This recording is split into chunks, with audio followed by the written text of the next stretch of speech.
Okay. Good evening and welcome to this evening session with Moin Mir on his recently launched book, The Lost Fragrance of Infinity. This is the book. Thank you, Moin Saab, for joining us this evening. भाई देखिए बड़ा मसला है हमारे साथ क्योंकि ये बड़ा मुश्किल है तय करना कि हमारी ऑडियंस जो है वो आपकी फैन फॉलोइंग आपकी स्कॉलरशिप की वजह से ज्यादा है, आपकी राइटिंग की वजह से ज्यादा है या आपके हुस्न की वजह से ज्यादा है. Now, because I possess none of these, I am here. I will place myself in this conversation as an outsider. वो क्या गालिब का शेर है ना साहब कि हम कहाँ के दाना थे, किस हुनर में यकता थे, बेसबब हुआ गालिब दुश्मन आसमां अपना. So thank you, Moin Bhai, for this lovely, lovely book which I have read cover to cover.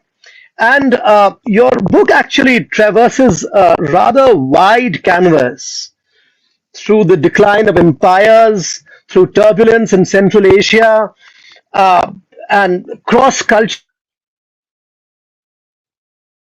in Central Asia, from Andalusia to India, actually.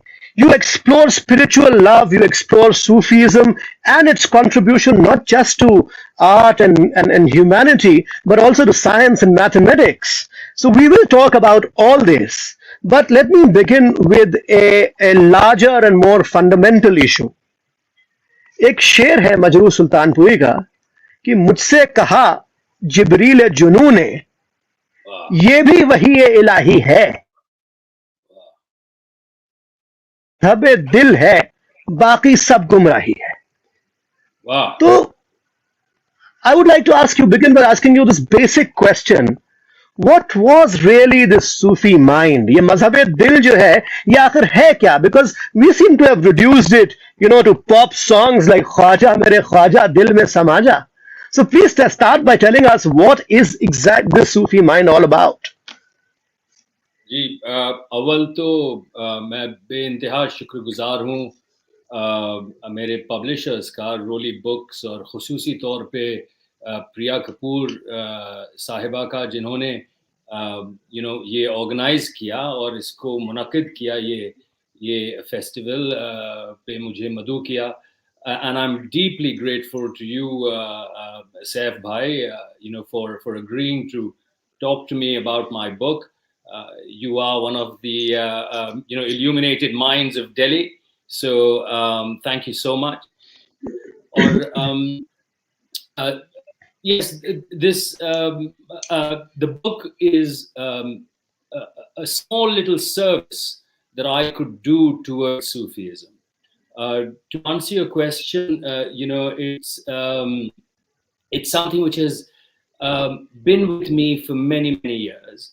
About to write about Sufism, and often enough I thought about writing an academic piece of work or an academic book, and over many years of thought, one realized that the best way to address it is through a novel. But we'll come to that a little later. But khususi taur pe on your question about the Sufi mind, it is a vast and deep ocean. This mind of the Sufi. It's a deeply cultivated and extraordinarily refined mind, which was incredibly curious and spiritually magnetic. It was a mind that emerged, I would say, in its form sometime beginning to peak in the I would say in the 10th century, and then you see it blossoming and flowering all through from Andalusia right up till India, and probably even beyond into Indonesia, right up till the 19th century. And this mind of the Sufi was inclined towards an inward journey. For them, it was about understanding the status of man in relation to to the universe, to all the creative elements that had come together to create this universe, and what was the stature of man. from being seen as a microcosm. They also saw man as someone who could inject and infiltrate a path that was spiritually rich and and scientific. And for them, because of that curiosity that came through an inward journey, they were able to explore sciences, they were able to explore mathematics, and kind of, at least in Omar Khayyam's words, reach a conclusion that under the overarching umbrella of spirituality came, logic of mathematics, came science, came reason. And so it was this incredible mind that manifested itself later on into poetry, into art, into literature. And so my book is just a little, it's a service to that mind in the most minute possible way.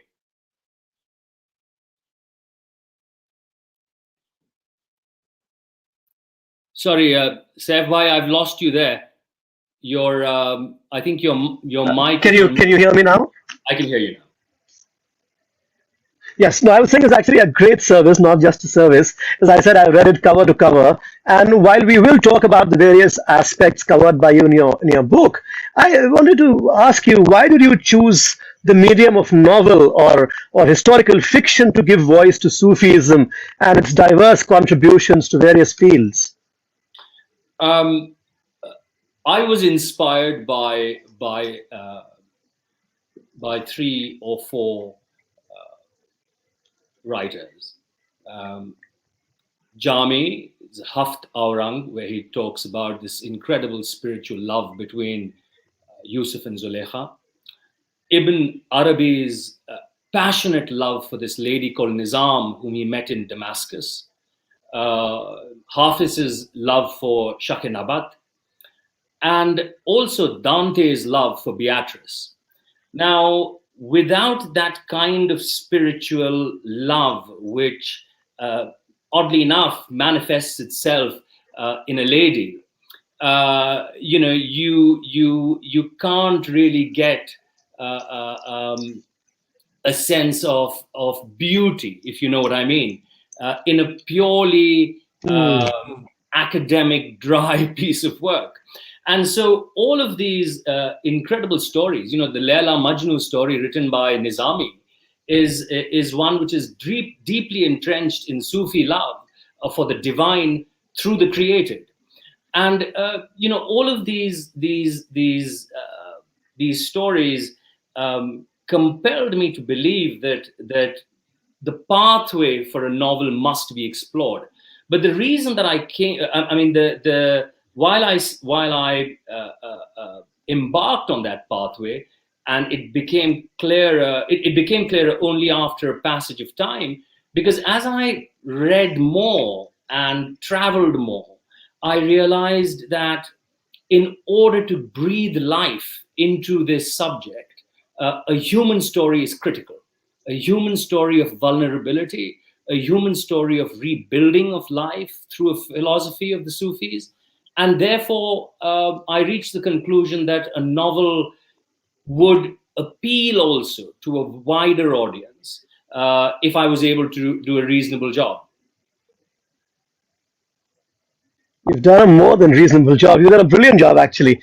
You start your book by describing 3 events that you've said they signaled the beginning of the end of 3 great empires spanning from Europe to India. Can you briefly describe these 3 events for our viewers? And also, why is it vital to understand these events in order to understand Sufism? What is the link between them? Thank you. It's a great question. And during my research, and I'm going to cut this part relatively short as we go ahead. I realized that it was the or it was the Safavids, or it was the Ottomans. These empires that spanned all the way from Budapest till Bengal. At the core of these empires was Sufis. The Sufis were the core advisors at court to the Ottomans, who then had a liberated mind, who encouraged the Jews to come and live in Istanbul when they were facing persecution in Europe.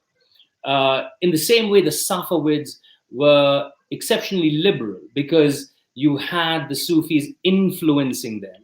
The likes of Saib Tabrizi, who is an exceptional poet and a Sufi in his own right, was deeply influential on Shah Abbas II. Besides that as well, the Persian Sufi, if you wish, was the cornerstone of Persian culture. Rumi, a lot of us think, is Anatolian or Turkish, but he was not. He was born in Vakhsh, which is on the borderlands of Afghanistan, modern-day Afghanistan, and Tajikistan, and he spoke and wrote only in Farsi, in Persian. And then, of course, you've got the Mughals, who were deeply, and we kind of all know that, deeply influenced by Sufis, whether it was Akbar with Salim Chishti, Hazrat Salim Chishti, or Dara Shikoh, who himself was a Sufi. And so I realized that in order for me to show the effulgence of the Sufi mind, as well as the immense contributions over a vast period of time, I needed to embed my core character at a time when these three empires were at the twilight, so that through him you could see the past, and through his travels you could easily relate to what had happened in the past. And so I picked a time which is in 1739 for the main character, but I begin the introduction with talking about three key events that led to the alienation of the Sufi. And the first was in 1659, when Dara Shikoh, who's actually a Sufi, he's a practicing Sufi.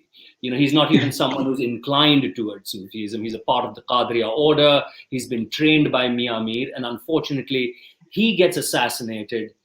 And we know, we all know what happens after that. Aurangzeb comes to power, but immediately after Aurangzeb's death in 1707, Mughal Empire cracks open. So the inevitable question was, what would have happened if Dara the Sufi had become emperor, right?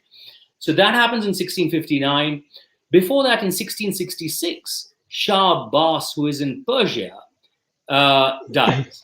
And he was, in my opinion, the last, cultural custodian of this fantastically beautiful, great Persian cultural realm. He encouraged art. He was at the forefront of bringing together various philosophers from Europe into his court. A real cross-pollination of thought was happening in Persia. With the death of Shah Abbas, you had anarchy in Persia, and that was filled by Nadir Shah. And Nadir Shah brought nothing but, absolute savagery and pillage into that part of the world. And so you see the last intellectual gasp of Persia happening with the death of Shah Abbas.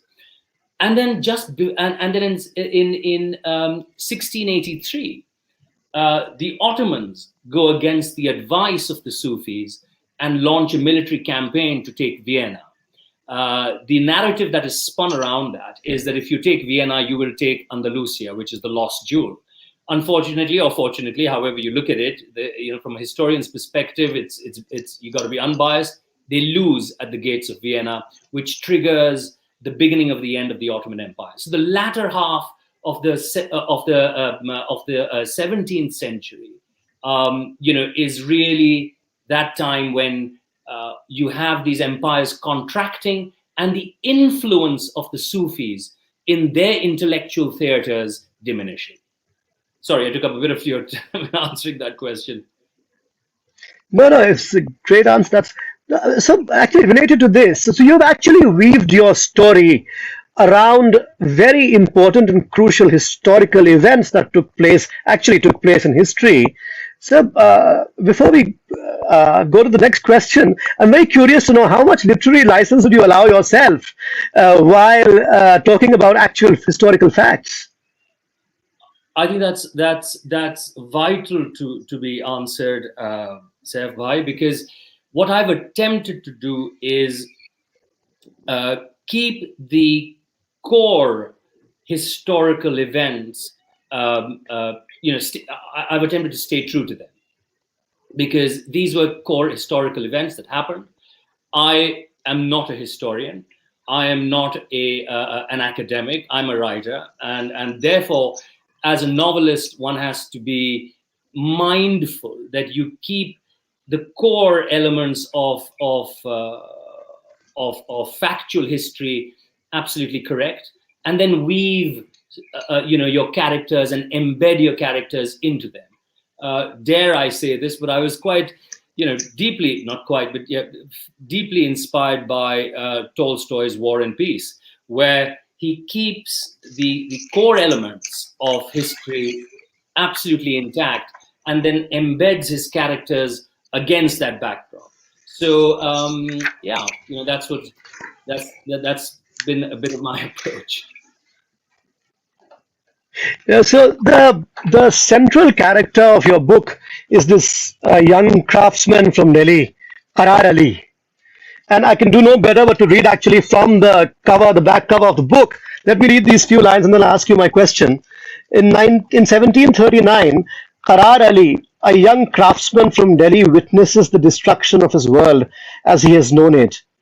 His wondrous city where he found love, spirituality, the friendship of poets and philosophers becomes desolate, scorching hell. From the embers of his past, a journey begins, one which takes him into the depths of Sufi philosophy. Now, how was Qarar Ali born? I mean, in your mind? Why did you Um, think of a craftsman sitting in Delhi somewhere, when the Mughal Empire in spectacular decline, and this man is sitting here with Khwaja Mir Dard and Mir Taqi Mir and everybody else? Gee. Um, so, Saif Bhai, as I was flinging myself into thinking about how I would write this novel, the one thing that I was looking for um, is some kind of a link that would that could weave its way from India to Andalusia in Spain. Through research and through travels, I realized that there was a Sufi art form which was deeply entrenched in mathematics, in geometry, and it was this art form called Girih tile making. And if you go to Kuli Khan's mausoleum in Mehroli in Delhi, which was called Dilkusha, and you see the tile work on the facade of Dilkusha, and then you track this tile work, this beautiful geometric tile work. You will see it manifesting itself in Khiva, which is in Uzbekistan. You will see it in Samarkand. You will see it in Isfahan. You will see it in Anatolia, which is particularly in a city called Bursa, and you will see it in Andalusia. And this particular form of tile making required mastery of trigonometry and geometry because it was a way of creating a star, hexagons, pentagons, and octagons, which come together, knit together in this knot, because gire in Farsi means knot, and then they repeat themselves. Now, it so happened that when I was in Bursa doing research, I saw a Sufi who was there working with his craftsmen, teaching them the old methods of geometry and the old methods of tile work. And during my conversations with him, he spoke about these fantastic Central Asian craftsmen who had brought that skill down, and they were like filtering down into Delhi, into Iran, and into Andalusia. And it was a eureka moment, and it struck me that this would be the link through which I could tell this story. And so Qarar Ali That's is that. born as this craftsman who gets Sure. trained by a Sufi in Delhi. It's very interesting. It's actually a eureka moment, and it's interesting that you mentioned trigonometry and geometry in tile works, etc. Because usually when somebody talks about Sufism, the general image that comes to mind is one of an austere mystic, believing in complete submission. That the image that is created by say Bedam Varsi when he says, "Meri arze tamanna bhi ajab arze tamanna hai." मेरी अर्ज तमन्ना भी अजब अर्ज तमन्ना है तुझसे मांगता हूं और तुझी को मांगता हूं मैं so this Wow. complete submission this spiritual love through ishq majazi this is the image that comes to mind but there is another side of Sufism on which you have spent many a page in your book which is the study of science and mathematics under the umbrella of spirituality. So to say, the marriage of science and mysticism. That is very fascinating. Please tell us about that. Gee. And the champion of that mind, Saif Bhai, is none other than the genius Omar Khayyam. And there's an incredible scholar. He's a real hero. His name is Frederick Starr, and he wrote a book. उन्होंने एक किताब शाया की जिसे मैं बड़ा मुतासिर हुआ. And the name of that book is Lost Enlightenment, which is becoming compulsory reading in Iran and Central Asia and that part of the world. And he writes about Omar Khayyam. He studied Omar Khayyam greatly, and he writes about Omar Khayyam's mind, where he unabashedly speaks of what another great Sufi giant called Ghazali had spoken about, called inspired intuition. And he talks about that philosophy in great depth, and he says, it is to be understood that the logic of mathematics and the systematic way in which mathematics plays out in our minds finds its roots in spirituality and an inspired intuition. Now, it's a very complicated and it's not easy to understand. These are giants, like Ghazali, Khayyam, Ibn Arabi. These are giants, and to understand them is to even think that I've understood them is it wouldn't be right. But this is true that Omar Khayyam was deeply sympathetic towards Sufism and believed that the orderly fashion of mathematics germinated in spirituality. And as a result of that, I thought it vital that these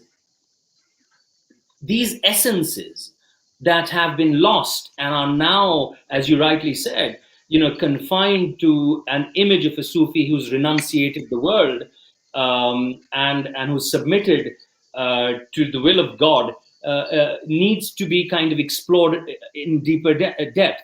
No doubt that they were, submissive to the overarching concept of the necessary existent, as Ibn Sina says. He submits himself to the necessary existent, but they also explore deeper about the necessary existence, if you wish, manifestation in art, in creative spirit, and through that creative spirit, you could reach logical conclusions in mathematics. I hope I'm making some sense. Yes. Actually, there is also always been a sort of clash between Sufis and Muslim Islamic clerics. The latter, insisting that Sufism militates against pure Islam. But Maulana Rumi had said, he made a very almost blasphemous declaration, when he said that I have taken the marrow out of the Quran and have left the bones to the mongrels to eat. It is a very daring, almost blasphemous declaration. Of course, Maulana Rumi now is being secularized, and he's being used as a model in Bollywood and even for a Versace ad, etc. But what is your take on this? Is Sufi philosophy actually, in your opinion, antithetical to pure Islam? And who decides what Islam is anyway?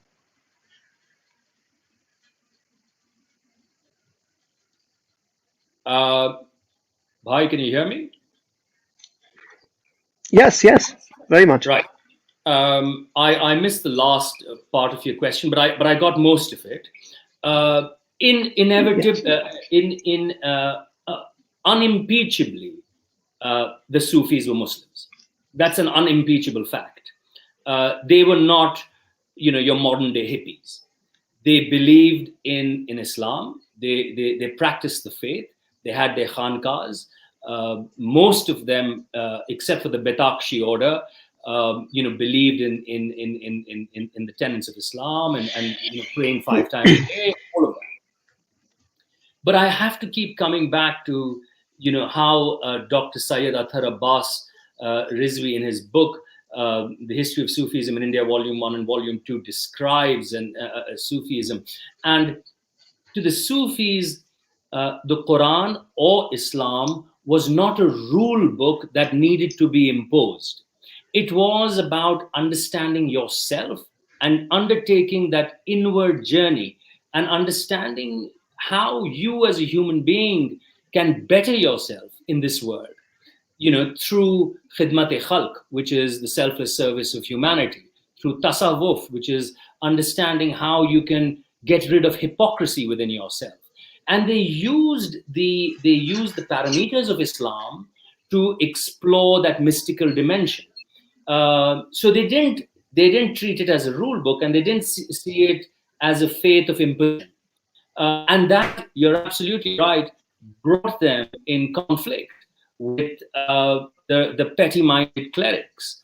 And on this note, if you give me permission, I'd like to read one poem from a great Sufi called Khwaja Mir Dard. Yes, I was actually going to ask you a question on him. Yes. So he is one of the poets that Qarar Ali, who is my main protagonist, yes, befriends in Delhi. And just to show you the effervescence of Delhi at that point in time in the 1730s, you had these fantastic yes. poets, Sauda, Khwaja Mir Dard, and even Mir Taqi Mir, a young man rising through the ranks. So it was this burning flame of spirituality in Delhi. And Khwaja Mir Dard writes, and I'll read it in Urdu and then translate it in English. I mean, Saif Sahib has also done an incredible job in his translation in his book. So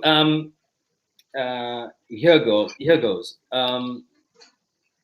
अगर जानियाते दिल है तुझे मंजूर कौन हो कि अहले हिरस के कब काम खातिर ख्वाह होते हैं दर्द दिल के वास्ते पैदा किया इंसान को वरना तायत के लिए कुछ कम न थे कारो बयां. Now, what this basically means is, if you want the joy of heart, contentment acquire, never can the man of greed fulfill his desire. God created man to further kind compassion. There was no dearth of angels to offer adoration. And I think what Khwaja Mir Dard is trying to say in this is, there are enough angels out there to adore God. You are in this world to better humanity, to serve humanity, and to blaze a pathway of good, rather than constantly adoring God. So that was the kind of philosophical depth that was prevalent, in Delhi at that time. In fact, I'd like to ask you to also describe Delhi of that time in a little more detail because it was amazing. You know, on the one hand, the Mughal Empire was in spectacular decline. On the other hand, this capital, Delhi, Shah Jahanabad, was playing host to such great poets and Sufis like Sauda or Mir Dard and Mir Taqi Mir. और back वक्त दिल्ली में इतने सारे असातिज़ा इतने सारे सूफी हजरात और क्या क्या बातें कह के गए तो ये ख्वाजा मीर दर्द आप पढ़ रहे थे तरदामनी पे शेख हमारी ना जाइयो दामन निचोड़ दें तो फरिश्ते वजू करें आई एम सो डोंट जी और मीर का शेर जी इसका भाई तर्जुमा तो खैर क्या मैं समझा सकता हूँ उसको अंग्रेजी में कि ये कह ये रहे हैं don't be mistaken by my soaked clothes soaked in liquor soaked clothes I'm so pure कि अगर मैं अपना दामन निचोड़ दूं if मैं शर्ट अपनी जो है निकाल के उसको निचोड़ दूं so even the angels will come and abulate वो भी वुजू करेंगे आके तो ये या इस तरह की जो बात है कि या मीर के यहाँ जो है कि उसके फरोख हुस्न से झमके है सब में नूर शम्मे हरम हो या कि दिया सोमनाथ का so please explain a bit of this syncretic culture that was prevalent in the Delhi of those days. Oh yes, it was prevalent, it was thriving. Not just was it prevalent and surviving, it was thriving. It was a culture that was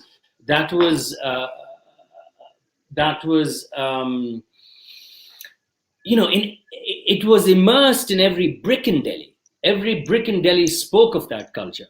Shah Jahanabad, during Muhammad Shah Rangila's time, was and as you rightly said, the Mughal Empire was declining, but the effervescence of that culture, that syncretic culture, was and it was. I would best rather like to summarize that in another verse by Dard, which has been translated by Dr. K.C. Kanda, but I'll read it first in Urdu. Madrasa ya dair tha ya kaaba ya बुत खाना था हम सभी मेहमान थे एक तू ही साहिब खाना था, which basically translates to be it Kaaba, be it temple, idols or school, we were mere visitors, you the host that ruled. So this was the coming together of that brilliant culture.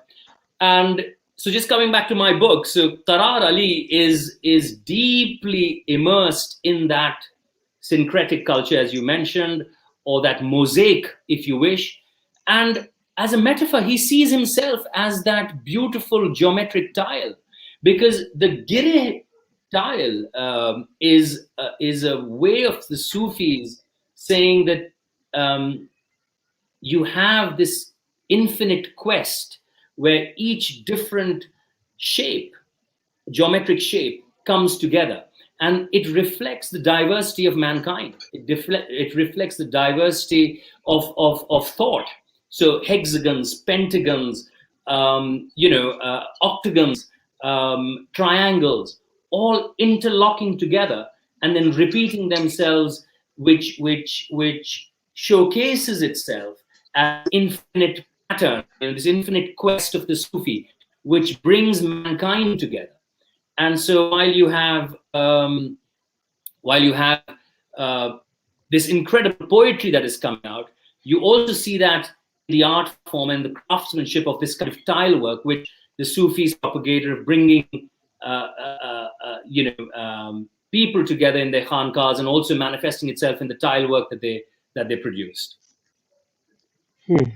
So Moin bhai, in the latter part of your book, you show that Tarar Ali in Spain is made to convert to Christianity, and he actually has no problem with doing that, because just like Sarmad or Rumi or actually even Mir or Khwaja Mir Dard, he thinks कि भाई सब एक हैं, झमके है सब, उसी का नूर है जो सब जगह झमक रहा है. So may I ask you to read a portion, a passage from your book, and also explain this whole business of syncretism in those days. Well, so let's just Religious. take a little step back. Sorry. Should I carry on? So let's just take a little step Yes, please. back. The Moors in Spain were present between the 8th century right up till 1492.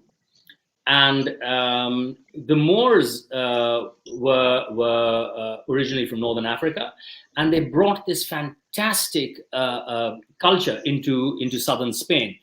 And one of the greatest minds was born in Murcia in Spain, and his name was Ibn Arabi. You know, there is much debate, but one thing is generally accepted, that he was the greatest Sufi philosopher ever. So while you have Rumi as one of the greatest poets and Hafiz as one of the greatest poets, but in philosophy, Ibn Arabi is a towering giant above all, and he was born in Spain. So all of these, so southern Spain had this vibrant Sufi culture where the likes of Ibn Arabi, Ibn Tufayl were there. Ibn Tufayl wrote Hay ibn Yaqzan, which went on to become a role model for Robinson Crusoe. And all of these incredible Moors were part of this Andalusian culture. Unfortunately, they were driven out of Andalusia. And the last of them was put on a boat in 1619 and sent off.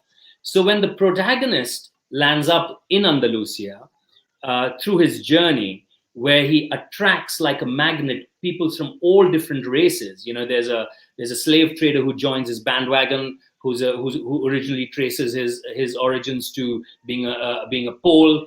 Then there's a prostitute that becomes a part of his group of friends. There's a Moroccan drummer, and they all land up in Andalusia. And he looks at his friends, and he looks at them, and he sees the beauty of a girih tile in his friends. Each one is a different shape, each one is a different form, and they're all part of mankind coming together, and they land up in Spain.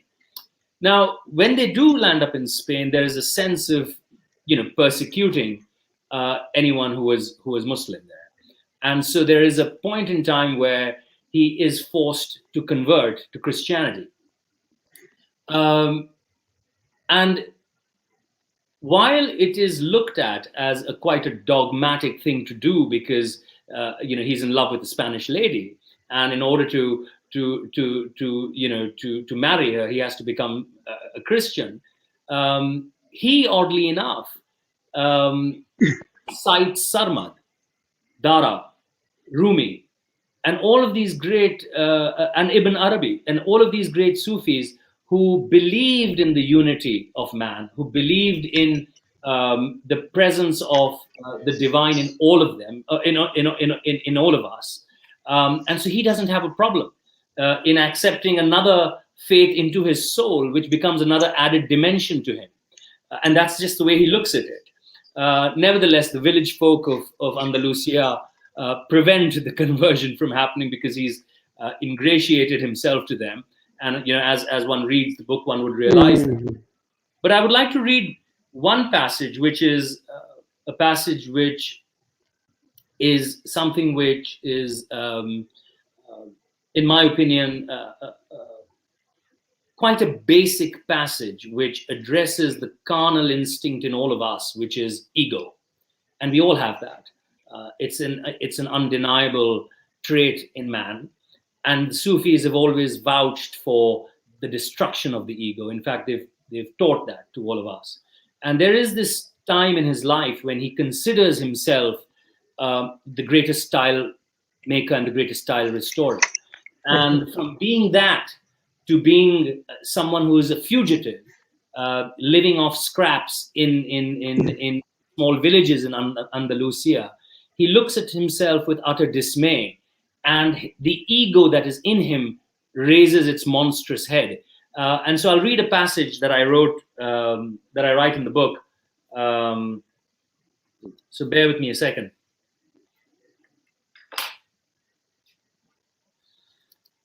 On many an occasion, after giving lessons, Qarar would not go back to the barn, but instead he would wander away for long walks on his own. He was aware he was getting esoteric in nature, going deeper within himself. His inward journey gave him peace. These, these were his moments. There were, however, moments when his ego had been awakened. In those moments, he was Qarar Ali, the renowned craftsman, who had been the chosen hand of emperors, khans, and sultans. His hand had brought life back to the majestic buildings from Hindustan to Spain. That voice, filled with arrogance, told him he was the greatest of restorers. He was the one to which every brick and tile should bow. That voice mocked at his current status as a mere geometry teacher to fledgling minds in a remote and obscure village in Andalusia. Where once he had been paid in sacks of glittering gold, now he only got the smiles of children and a handful of coins. There had been a time when he had been the love of a woman who had shimmered in diamonds, sapphire, and emeralds. Now he was the love of a peasant's daughter who appeared in simple stitches. How he had fallen, said that voice arrogantly within him. But then, as that voice rose menacingly, another voice within him overtook it and subdued it forever, the voice of the Sufi. During his walks in the wilderness, climbing mountains and shrubbery ridges, which took on the look of pink velvet in the Spanish sunset, the verses of Rumi left his lips, drowning his ego completely. See how in pride they go, with lifted head, till fate with a sudden blow smitteth them dead. Flowers every night, blossom in the sky, peace in the infinite, at peace am I. What makes the Sufi?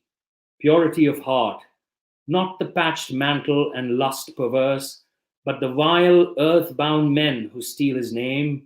He in all dregs discerns the essence pure, in hardship ease, in tribulation joy. Then his own words reached deep within him. A true Sufi gives all he has. These are your greatest moments, Qarar. When a child's sterile mind stirs with a thirst for knowledge, because you have planted a seed there, you shall find yourself standing right there with a water canter. This is your contribution to mankind, your khidmat-e-khalq. Nurture these saplings.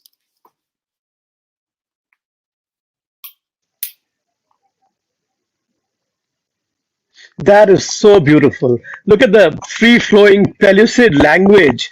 And something is to be said about that as well. पर एक बात है मोइन भाई, आपने रूमी की बात कर ली, आपने दारा शिकोह की बात कर ली, आपने सरमद की बात कर ली. ये कैसे हो सकता है कि आपकी मौजूदगी का फायदा हम लोग ना उठाएं और आपसे हाफिज पढ़ने को ना कहें. खासतौर पे मैं अपने व्यूअर्स को ये भी बताना चाहूंगा दैट मोइन साहब, he comes from a very illustrious Sufi background, and if I'm not wrong, you are a descendant of Hazrat Maudud Chishti. तो साहब आप कुछ हाफिज पढ़ दें अगर ओरिजिनल फारसी में, और उसके बाद उसका तर्जुमा कर दें हम लोगों के लिए, तो चार चांद लग जाए. जी बहुत शुक्रिया. हाफिज, to recite हाफिज is, मैं माजरत चाहता हूं अगर कहीं गलती हो गई, but I'll read a little, just a tiny passage as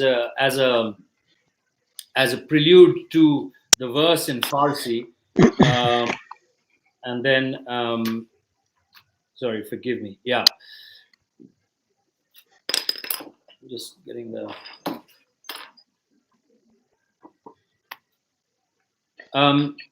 This is when Qarar Ali goes back to Delhi. I'm revealing a bit of the plot, but nevertheless. Picking up shovels, they dug hard and eventually lowered Abira's body. Munna Mian, as Abira's husband, stood in front of the grave and raised his hands for the Fatiha, while Qarar took a few steps back, honoring both man and departed wife. The wind picked up, and dust particles from Abira's grave flew in the air. Qarar whispered verses into the silent night. Verse of Hafiz.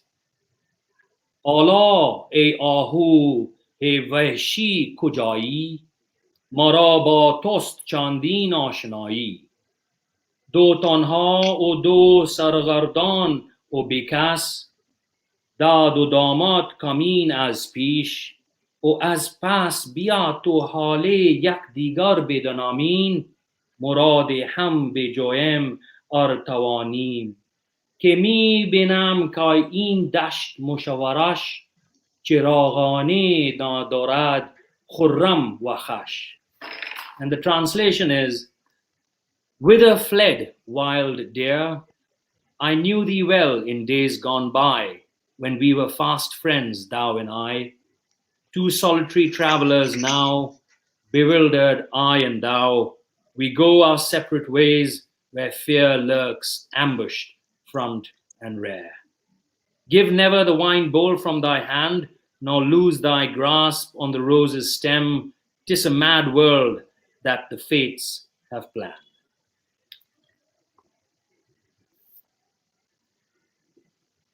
Moin भाई इतनी उम्दा फारसी कहाँ सीखी आप?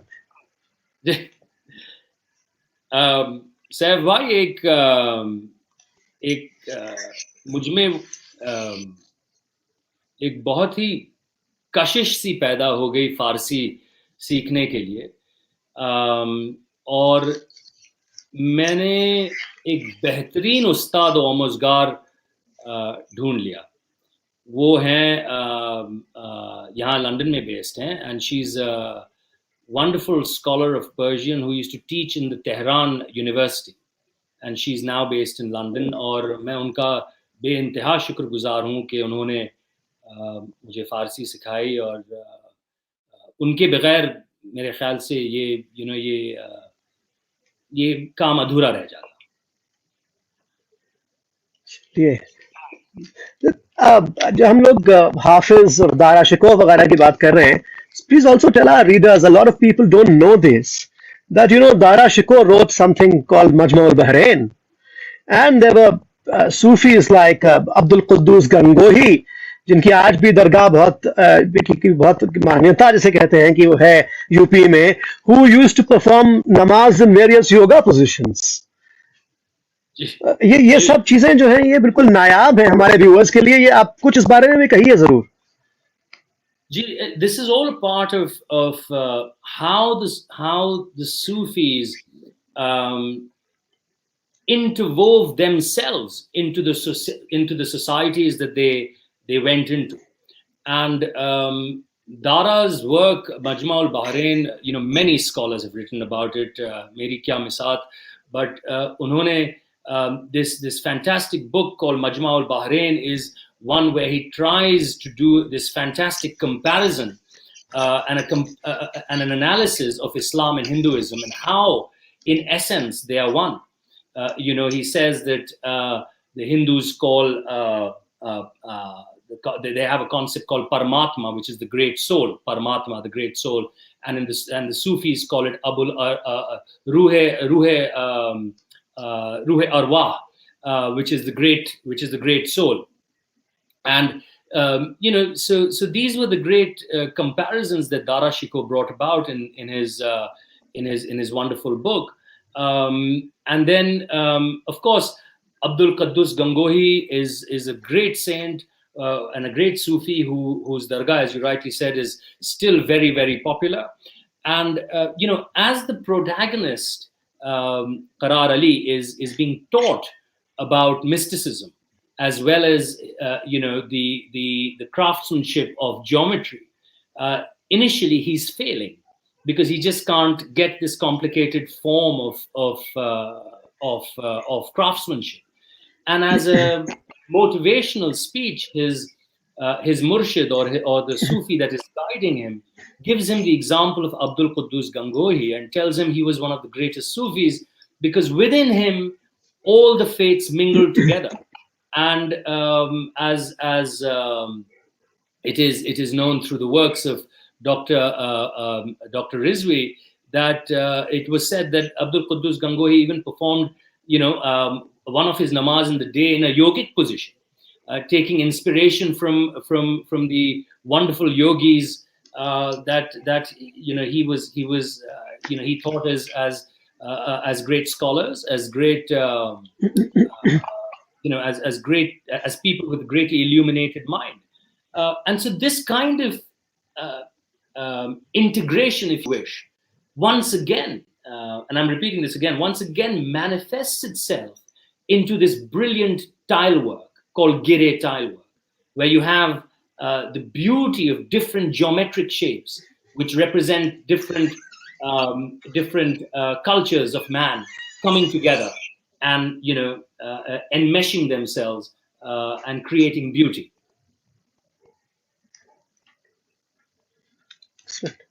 So I have one more question related to your book, and then I'll ask you my last question because we are also running out of time, and there are a few questions and comments. The question relating to your book is this. I was just seeing your book. It's actually a thorough piece of research also. It has almost 150 endnotes. How long did it take to write this book? 4 years, just about more than 4 years, a fair bit of traveling, a very, very, very patient and indulgent wife. That's the key. I hope she's listening to you. I hope so too. No, so let me also urge all our viewers to please buy this book. It's available on Amazon. Do buy it, do read it, and do write to Moin Saab about it. Moin Saab, एक आखिरी सवाल है मेरा, and ये जो आखिरी सवाल है, it's a little tricky, but before asking you that question, I will read a band from मुसद्दस हाली. मुसद्दस हाली में मौलाना हाली ने फरमाते हैं कि करे गैर गर बुत की पूजा तो काफिर, जो ठहराए बेटा खुदा का तो काफिर, कवाकिब में माने करिश्मा तो काफिर, झुके आग पर बहरे सजदा तो काफिर, मगर मोमिनों पर कुशादा है राहें, परस्तिश करें शौक से जिसकी चाहें, मजारों पे दिन रात नजरें चढ़ाएं, शहीदों से जा जाके मांगे दुआएं, न तौहीद में कुछ खलल इससे आए, न इस्लाम बिगड़े न ईमान जाए. On the one hand, this does represent the same clash that we were talking about between the clerics and the Sufis, but on the other hand, it is also a comment on the way Sufism is practiced today in our dargahs. Our shrines and dargahs, most of them are almost predicated on superstition and dogma. On the one hand, we have science and mathematics and trigonometry and geometry being pursued under the umbrella of spirituality, and on the other we have such superstition and dogma, and allow me to say, a lot of money. It's a great business today. So, what is your take on this? Saif Bhai, Ibn Arabi, who was undoubtedly the greatest Sufi philosopher, was accused of pantheism. His books were torched and burned in Bukhara. So this is something that has been coming down since generations. This lack of understanding the Sufi mind, which, to be very fair, is a complex mind, and it takes a lot of study to even begin to fathom what it's all about. Coming to your question about the dargahs and all that's there, you see, there is no doubt that the dargahs are places of great faith, and there is a dili taskeen, if you know what I mean, when you go to Hazrat Nizamuddin Aulia's shrine, or you go to Khwaja Gharib Nawaz's shrine in Ajmer Sharif. There is a lightening of the soul, if you wish, that one experiences there. A sense of connection with the divine through ishq-e majazi is something that the clerics never understood, and they would never understand that. So to try and make them understand that connect that one has through, to ishke hakiki, through ishke majazi, that is loving the divine through the creator, is an argument that the so-called puritanical clerics will never get, and it's best not even to go there. But yes, one of the reasons why I wrote this book is also because I wanted to show this broader dimension of Sufism, where the study of mathematics and all of this is vital. But there is no doubt that one goes to dargahs and ties robes for mannats. I have to admit I've done that, and it brings a sense of a sense of taskeen, if you wish, and people will continue to do that, and each one to their own, as long as one is able to understand that this is a way of life which is entrenched in three basic facts or pursuits. Khidmat-e-khalq, which is the service to humanity, understanding that all your answers lie within, and it's about an inward journey of compassion, which would then reflect in your actions, and the study of modern subjects, including science and mathematics. I think if one is to look at it this way, then I have to admit, you divorce yourself from superstition, which I'm afraid you're absolutely right. At times does plague.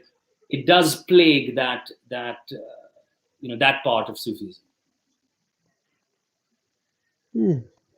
Thank you. So there are a number of comments, and there's one question.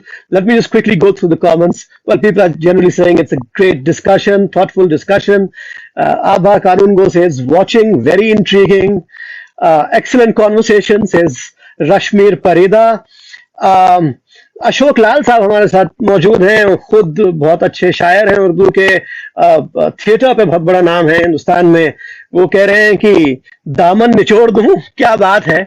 And he's also saying it is actually progressive rather than retrospective to wish that one was born in that age, the age that you have written about.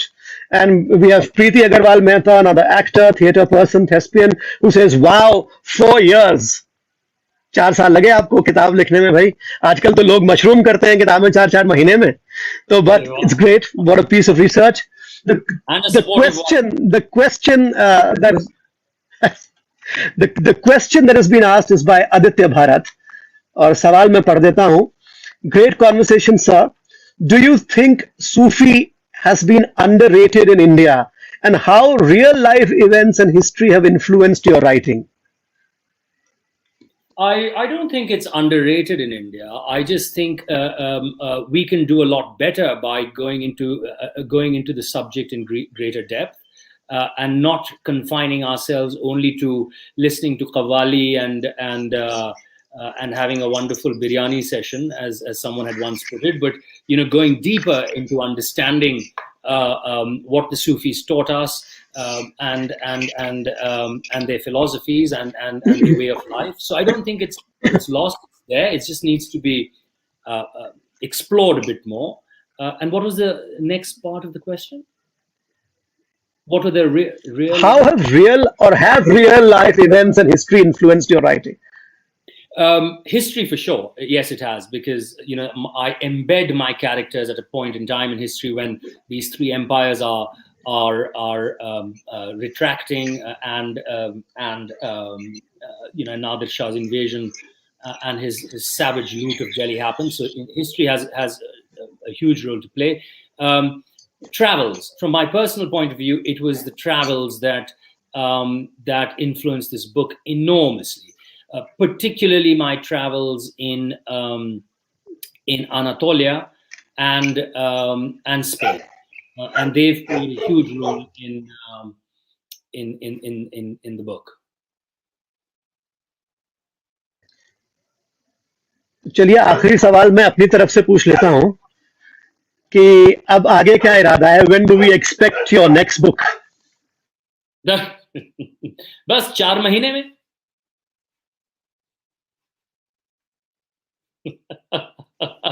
Very. जी जी जी जी जी तो I'm नहीं I'm working on another project which is set in Morocco, and I'll be off. I'll be going off to Morocco and Tunisia in the next couple of weeks, and southern Italy. I'm doing a bit of research in Morocco, and as I'm able to put a summary across, I would have some clarity, and hopefully will let you know.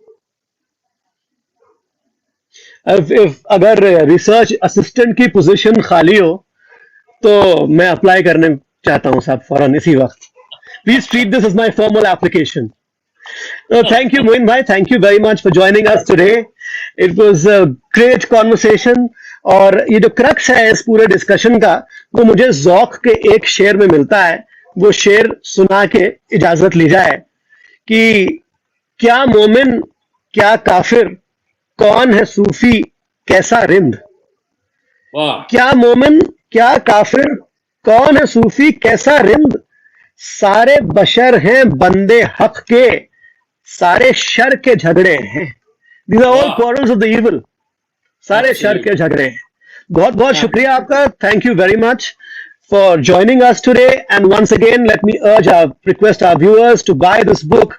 It's available on Amazon, it's available in all bookshops in India. Please buy it, read it, write to Moin Saab. Thank you very much. Thank you, Kalinga, and thank you, Saif Saab.